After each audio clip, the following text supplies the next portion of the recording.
बोले श्री राघवेंद्र सरकार की जय। कण कण में ढूंढा तुम्हें तेरा पता नहीं है, कण कण में ढूंढा तुम्हें तेरा पता नहीं है। जब तेरा पता चला तो मेरा पता नहीं है, जब तेरा पता चला तो अब मेरा पता नहीं है। महाराज ब्रह्म सुख में विश्वामित्र जी महाराज निमग्न हो गए। बहुत देर बाद जब याद आई कि अरे हम लोग तो अभी मार्ग में हैं, और तब धीरे धीरे अभी तो बहुत दूर की यात्रा करनी है, यात्रा लंबी है। और महर्षि वाल्मीकि जी कहते हैं कि एक रात्रि चलते चलते लगभग गोरखपुर के आगे उधर से ही बक्सर पहुंचना था, तो मार्ग में ही रात्रि विश्राम होता है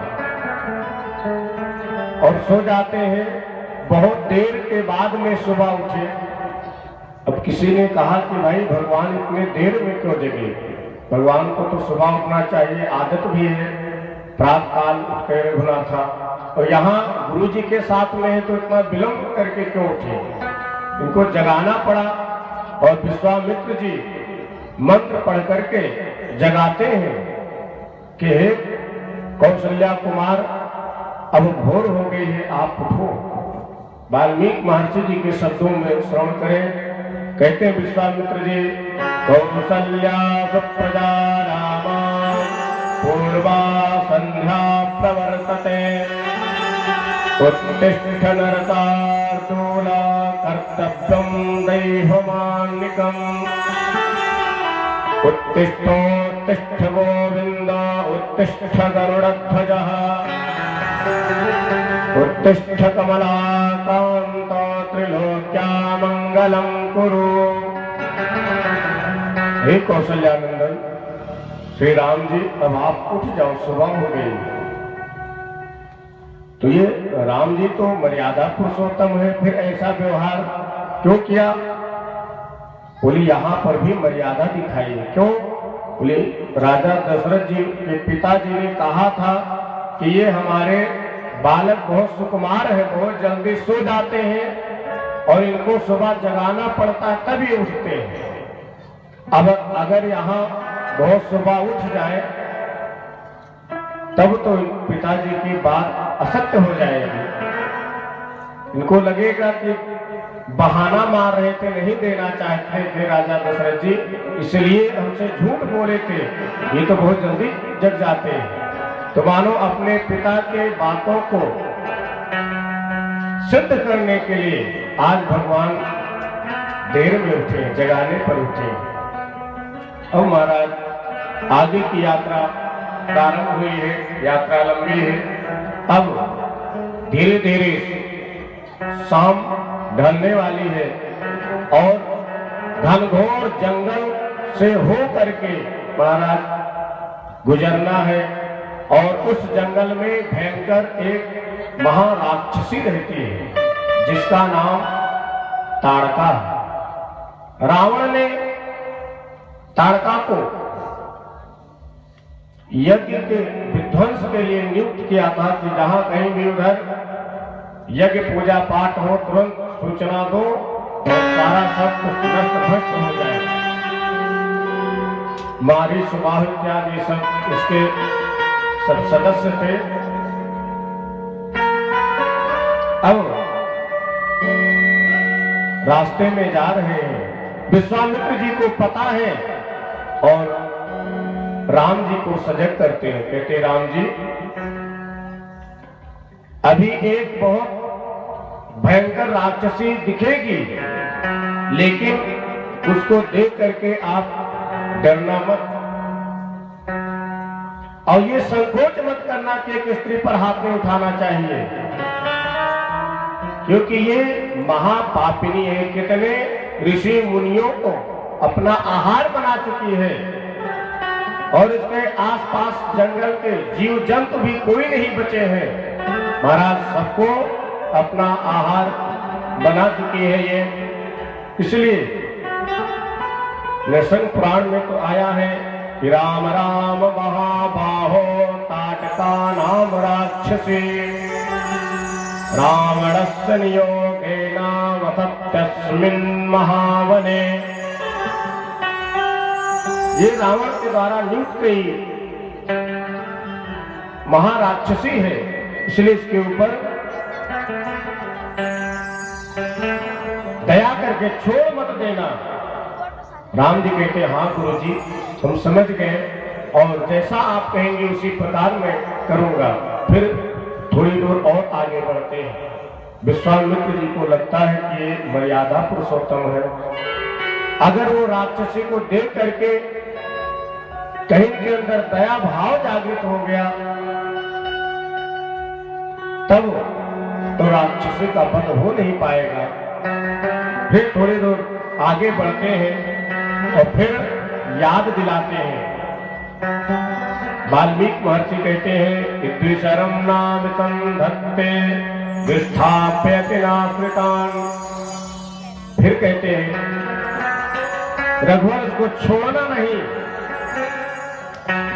राम जी हाथ जोड़ करके कहते हैं गुरुवर आज्ञा करिए सी, जो आपका आदेश है उसका मैं भरसक पालन करूंगा। तो आप इशारा करना दिखाना कि कौन वो राक्षसी है और तुरंत मैं बाण प्रहार कर दूंगा। और महाराज जो ही अब जंगल में प्रवेश कर जाते हैं भगवान, कुछ दूर तक गए तब तक कुछ आवाज नहीं आई, तो दिखाई नहीं दिया।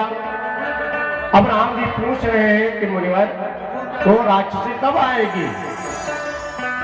बहुत देर तक जब आई नहीं तो भगवान ने सोचा कि हम ही को बुलाना पड़ेगा।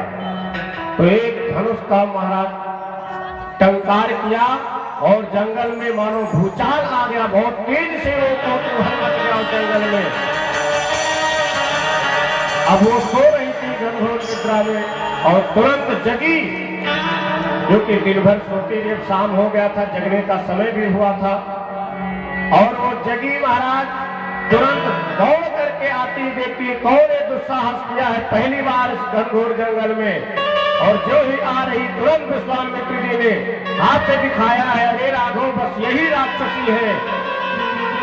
चले जात मन दीन दिखाई सुन तारिका क्रोध चढ़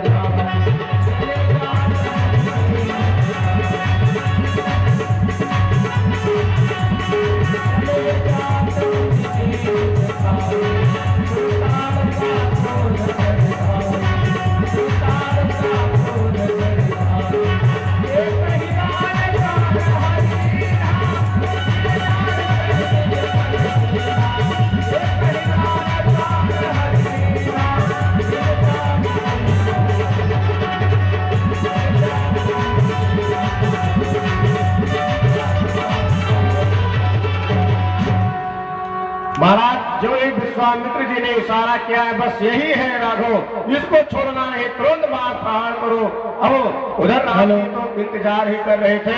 महाराज एक ही बाण का अनुसंधान करते हैं और राक्षसी को वो बाण लगता है, गिरती है धड़ाम से और उसका शरीर 6 कोस तक फैल जाता है। और महाराज जितने वृक्ष लगे हुए थे सब राम राम टूट करके ऊपर ही आकर के गिर जाते हैं।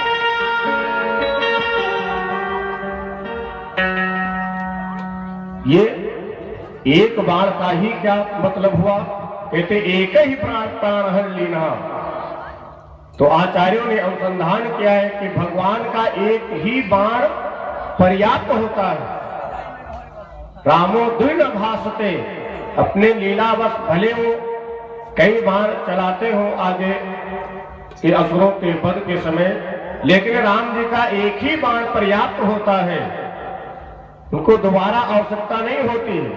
और एक भाव यह भी है कि विश्वामित्र जी को मानो विश्वास दिला रहे एक ही बाण से प्रहार करके कि इनको हमारे शक्ति का भी अनुभव हो जाए, विश्वास हो जाए। क्योंकि अब तक लग रहा था कि पता नहीं मार पाए कि न मार पाए, इनके ऊपर ही हावी ना हो जाए। मानो ये विश्वास दिलाने के लिए भगवान एक ही बाण से प्रहार करते हैं और वह ताड़का नाम की राक्षसी धराशायी हो जाती है। और यहां पर भगवान ने गुरु के आदेश पर राक्षसी का वध किया है।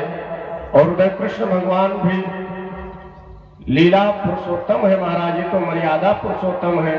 और पहला वध महाराज पूतना का किए थे। बोलिए राक्षसी कौन है? यही अविद्या है, यही माया है। तो अविद्या माया की समाप्ति बहुत जरूरी है, तभी आगे की लीला पूर्ण हो सकती है।